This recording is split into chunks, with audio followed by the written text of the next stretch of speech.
来地看世界，来看美国的纽约爆发着新冠病毒第二波的疫情，进前就捌封锁过的纽约，搁要重回封锁的阶段。就为今仔日开始，这个疫情较严重的9个区域，学校停课、店头停业，嘛禁止宗教的聚会。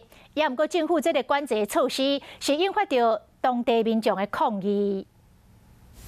美国50个州内面，过去2礼拜有30个州新型冠状病毒的确诊病例有增加，纽约州是其中之一。纽约市又阁是上界严重的。We need to stop this outbreak dead in its tracks for the good of all New York City. 未来2礼拜严格禁止集会，其中包括宗教聚会。另外，所有非必要性的商店，包括餐厅、酒馆、甲学校，拢总爱关起来。So the mayor gets a check no matter what happens. See, if we stop working, we don't eat.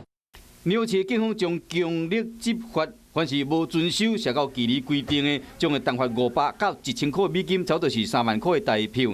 纽约市迫不得已重新实施局部封锁的阶段，是因为这一波传染率已经到1.39%，每一个地区传染率更加到3%，相当是今年8月份的水准。若果无限制人际交流，将会使这个疫情回到年初模式，大量病患死亡，医疗体系崩盘恶梦会阁再出现。因为这一摆局部封锁的地区，大部分是纽约犹太人住的所在，所以讲引起真侪抗议。